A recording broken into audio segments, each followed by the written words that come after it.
రాష్ట్రంలో 29,000 fair price షాపులు ఉండగా ఈ బియ్యం సరఫరా చేయడానికి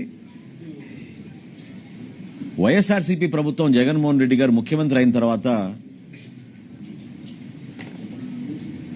ఒక నిర్ణయం తీసుకుని డోర్ డెలివరీ చేస్తామనే ఒక అబద్దపు ప్రచారంతో 9,260 వ్యాన్లు కొని రాష్ట్ర ఖజానాకి దాదాపు 1,600 కోట్ల రూపాయలు ఖర్చు అయ్యే విధంగా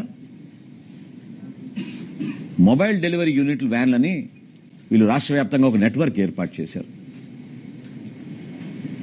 29,000 ఫేర్ ప్రైస్ షాపులు ప్రతి నెల 1వ తారీఖు నుంచి 15వ తారీఖు వరకు ఉదయం నుంచి సాయంత్రం వరకు తెరిచి ఉండి వినియోగదారులు ఎప్పుడు వచ్చినా వాళ్ళకి సరుకు అందించే విధంగా ఎన్నో సంవత్సరాలు జరుగుతున్న ఒక మంచి ప్రక్రియని వీళ్ళు పక్కదారి తీసుకెళ్లి వాళ్ళ స్వలాభం కోసం ఈ వ్యాన్లు తీసుకొచ్చి ఈ వ్యాన్ల ద్వారా రాష్ట్ర వ్యాప్తంగా నెట్వర్క్ ఏర్పాటు చేసుకుని బియ్యం సేకరించడం మొదలుపెట్టారు.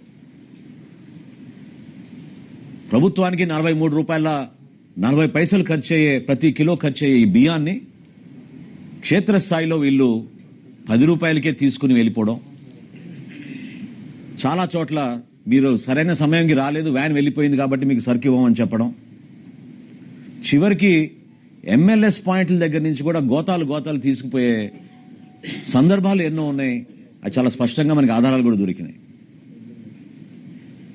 ఈ విధంగా వీళ్ళు పకడ్బందీగా ఒక గ్రీన్ ఛానల్ ఏర్పాటు చేసుకుని చిత్తూరు నుంచి శ్రీకాకుళం నుంచి నేషనల్ హైవే మీద నేరుగా కాకినాడకి ఎక్కువ శాతం ఈ బియ్యం తరలించే విధంగా ఒక పకడ్బందీ కాన్స్పిరసీ చేసి వీళ్ళు చేశారు.